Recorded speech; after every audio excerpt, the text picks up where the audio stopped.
Why did you create an article series on employee burnout? Well, Corinne, I think one of the things that was important to me was to examine why employees were taking advantage of what was being called the Great Resignation. In my role as Director of Employee Experience, I was getting people sending me articles later last year that a lot of companies were giving a week off to deal and combat employee burnout. People were giving bonuses to combat employee burnout. And when we really start to dig into these things, I think they're a little bit more complicated than some of the headlines let on. So I wanted to dig into that a little bit more. Your first article in the series is titled "A Week Off, 10,000K and a Puppy Will Not Fix Burnout." So a self-described tongue-in-cheek content. So why is this important? So I think that it was important to take a look at this topic with a little bit of a lens towards some of the things that were being touted as solutions for employee burnout. And when we think about this, what I will call problem of employee burnout is something that can't necessarily just be fixed with money or time away or a puppy, right? It's not necessarily something that you can self-care your way out of. And I think that a lot of the advice that's being given or a lot of the comments that are being made really put the onus on either the company to give employees time off or the employees to do some type of self-care activity themselves to alleviate burnout. And I think there's a combination of things that need to happen. And to take a little bit of a more sassy, I would say, approach to that solution was something I wanted to make sure we were talking about. Kristin, you had me at sassy. This is definitely my favorite title because I laughed when Kristin included a puppy in the title. Well, I just think it's great that we have so many people to be part of the conversation because it's going to take people at all levels of organizations and across all industries to go ahead and really address this problem and start that conversation, not only with their organizations, but with themselves as they work to kind of move through employee burnout and think about what they want to do to take care of themselves. 100% agree. So, Kristin, if organizations concentrate on addressing burnout, what are the 3 things you suggest they act on?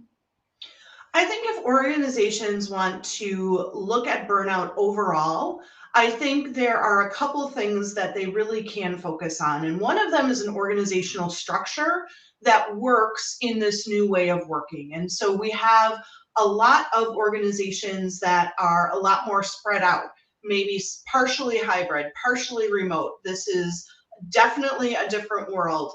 But what we're seeing from an organizational structure perspective, if you look at an org chart from today and one from the 1950s, all of the boxes still look the same. They might have different titles, but our organizations are still laid out the same. So I think one of the things they have to do is really look at the way they're structured and think about what should be a little different in those structures. I think the next thing that they really need to do is work with employees to talk about things not from a scarcity perspective, but from an opportunity and a transparency perspective. And so a lot of organizations, especially going into the next couple of years, might be talking about things in terms of not enough resources, not being able to hire enough employees. Maybe they're having issues with staffing and things of that nature. And so how organizations talk about those things is extremely important, because when organizations create a scarcity mindset, it really does soak into the people in the organization and it's absorbed, and it can cause additional stress and additional strain, leading to burnout over time for employees. So I think those are a couple of things that organizations really can do to help employees think about things a little bit differently. I think the last thing is really thinking about how they work. And so I really look at the way that we are working now, collaboration, asynchronous work, not necessarily 8 to 5 meetings. In fact, I just came across a statistic just about an hour before we started. Asana did a new survey, and they said they interviewed about 10,000 workers. And what they found was in the US, 58% of employees spent their time on busy work, from non-essential administrative work to seeking status updates. And people are not necessarily being allowed to use the skills that they have either. And so changing how we work, what we're asking employees for in organizations is going to be a really important part of this conversation as well, and eliminating those administrative tasks, the things that can be done by a bot, some of the other things that can be automated or even just not done, could be a really good way for organizations to address burnout. That's really interesting, Kristin. And Kristin did mention that statistic from Asana and talked about how can we, as leaders and leaders in organizations, really look at the work that people are doing and what can we ease up on the mundane tasks. You should follow Kristin on LinkedIn, and you can also follow her hashtag responsible leadership. This is Yolanda.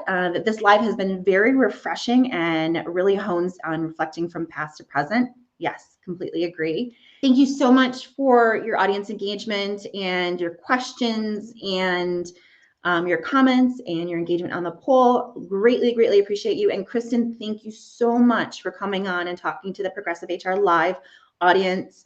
I heart you. It was so good to be here. Great conversation. Thanks, everybody. And everybody who we're supposed to follow up with, we will after the live. Have a fab Tuesday, everybody.